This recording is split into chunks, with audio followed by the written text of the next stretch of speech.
네, 기사를 좀 읽기 귀찮아하시는 분들, 이런 좀 수동적인 분들을 위한 적곡할의 능동적인 서비스, 네, 오디오 기사 서비스입니다. 네, 오늘 이제 업로드하는 기사가 이제 8월 넷째 주 제주 방송사 주요 기사 모니터 내역인데요. 네, 그러면 지난 월요일부터 한번 살펴보도록 하겠습니다. 네, 월요일인 8월 26일 KBS는 모두 네 꼭지의 리포트 기사를 보도를 했습니다. 지난주에 그 대정 해상풍력사업 재검토 한 달 만에 이게 통과됐다, 그런 취재를 계기로 아마 예전 사례를 좀 들여본 것 같은데, 2010년 이후 대규모 관광개발 사업장 경관위원회 심의 9건의 사례를 소개하면서 현 제도의 허술함을 지적했습니다. 이 밖에도 그 해녀 학교에서 근무하는 30대 남성이 이 보조금을 빼돌려서 경찰 조사를 받고 있다라는 그런 단독 보도가 역시 눈에 띄었습니다. 네, 다음으로 JIBS, KBS와는 달리 이제 새 꼭지를 내보냈는데요. 제주 지역에서도 지금 본격 운영을 시작한 플랫폼 택시에 대한 이 도내 대형 택시업계 종사자들의 반발을 소개하고 있습니다. 공교롭게도 며칠 후에 이 해당 업체의 임금 체불로 이 운행이 일시 중단됐다는 소식이 전해지기도 했습니다. 자, 계속해서 탑동해상에 빠진 40대 남성을 구한 용감한 대학생의 미담도 소개했고요. 이 도내 전력 발전량의 3분의 1을 담당하는 풍력발전 운영의 문제점을, 그런 것을 지적하는 보도도 있었습니다. 네, MBC도 이 네 꼭지의 리포트를 준비했습니다. 행정시장 직선제가 발의됐지만 국회 통과는 불투명하다라는 리포트를 시작으로 교육공론화위원회가 교육청에 권고한 이 편안한 교복에 대해 소개하는 보도 내용도 담았습니다. 특히 60대 남성이 말다툼 끝에 40대 벌초객에게 전기톱을 휘둘렀다는 소식, 이건 좀 도민사회를 좀 경악하게 했는데요. 네, 아무튼 좀 이런 일은 좀 없어져야 할 것 같습니다. 계속해서 27일 화요일자 기사를 살펴보겠습니다. 먼저 MBC는 원희룡 제주도지사의 눈에 띄는 중앙정치 행보에 이 견제구를 던지는 기사를 보도했습니다. 제주 지역의 산적한 현안에도 아랑곳하지 않고 유튜브와 예능 출연, 그리고 보수정치권 통합 움직임에만 얼굴을 내비치고 있는 이 원지사를 꼬집었습니다. 계속해서 도내 한 초등학교 교장이 행정실 여직원에게 상습 성희롱을 했다라는 소식도 전했는데요. 본격적인 조사가 이루어지기 전에 당사자가 사직 처리되면서 어떤 불이익도 받지 않게 됐다, 안일한 교육행정을 비판했습니다. 그리고 MBC가 이 신화역사공원 상하수도 문제에 관심을 가지고 이 관련 보도를 계속 이어가고 있는데요. 서광정 수장, 신화역사공원 개장 이후 시점부터 계속해서 허가량을 초과해서 지하수를 취소하고 있다라는 그런 내용 보도 전하고 있습니다. 네, KBS는 이 지난주 이어진 가을 폭우와 관련한 피해 소식 등을 화요일자 머릿기사로 올렸는데요. 이어서 동물 테마파크 추진으로 주민들 간 찬반 갈등이 불거지고 있는 제주시 초천읍 선을 1위의 상황을 전화 연결과 리포트 등 두 꼭지로 비중 있게 전달했습니다. 자칫 마을 주민들 간 이 찬반 갈등으로 단순화시킬 수 있는 좀 민감한 이슈에 대해서 추진 과정의 주요 변곡점에서 제주도의 중재 노력이 부족했다라고 이렇게 비판을 하고 있는데요. KBS 역시 이 초등학교 교장의 성희롱 의혹에 대한 교육청의 설명과 제대로 된 조사와 처벌 없이 사직서가 처리됐다라는 그런 비판 보도 내보냈습니다. JIBS 역시 그 제주의 가을 폭우 이 피해 상황을 화요일 뉴스 이 첫머리로 보도를 했는데요. 이어 본격적인 논의가 시작된 생활임금협의회의 회의 소식을 다뤘습니다.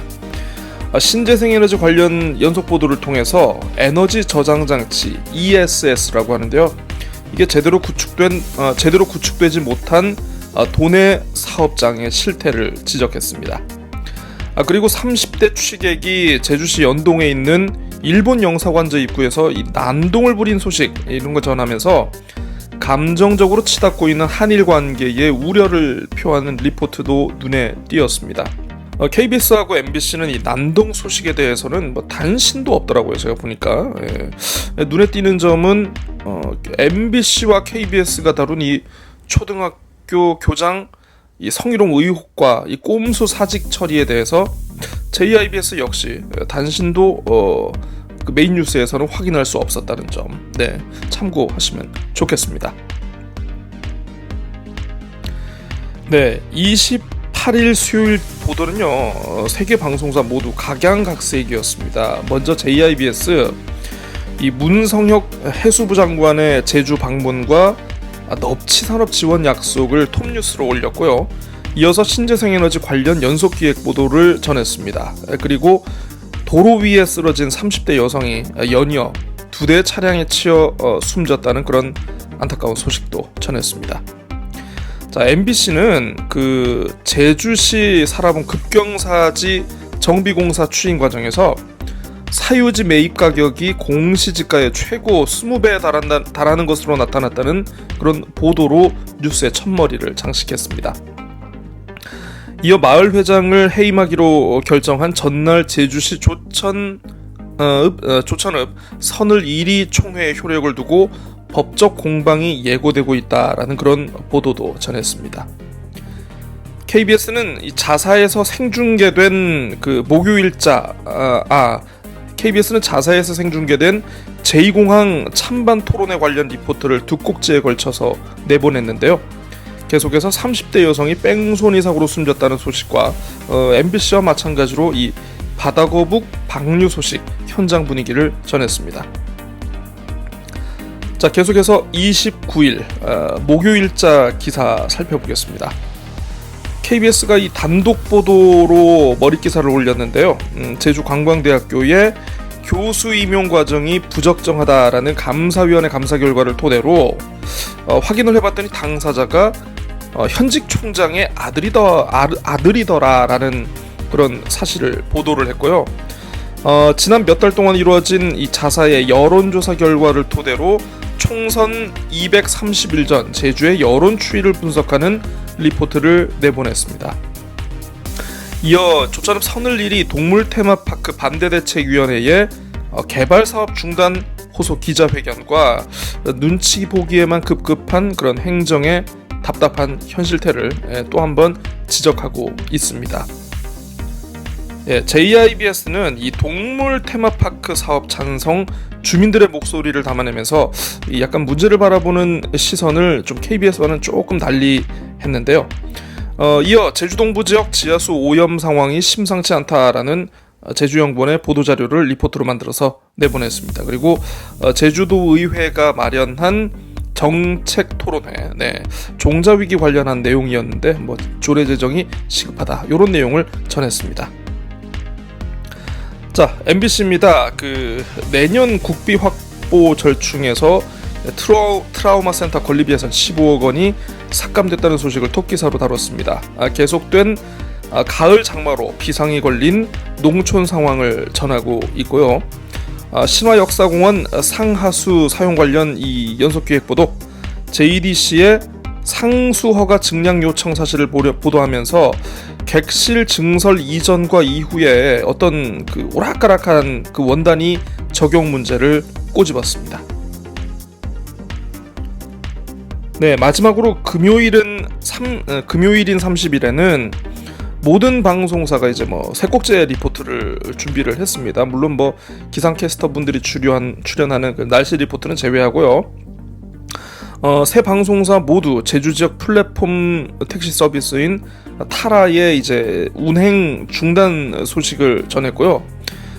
MBC는 신화역사공원 상하수도 연속 기획 보도에서 무분별한 지하수 개발 논란이 예상된다라는 그런 보도를 전했습니다. 다만 27일 보도된 리포트, 그 신화역사공원 문 열자 허가량 초과 치수, 이 리포트에서 사용했던 이 정수장 관계자의 인터뷰가 있는데요. 이 인터뷰 내용을 그대로 재탕을 해서 30일자 리포트에 사용했다는 점, 이거는 좀 약간 아쉬운 부분이 아닐까 싶습니다. 통합방송법 지역방송에 활로를 담아야라는 이런 리포트는 제주 MBC에서 제작한 게 아니고 아마 전국의 다른 지역 MBC에서 제작한 리포트인데요. 좀 지역 MBC 자사 이해관계에 대한 목소리를 담고 있었습니다.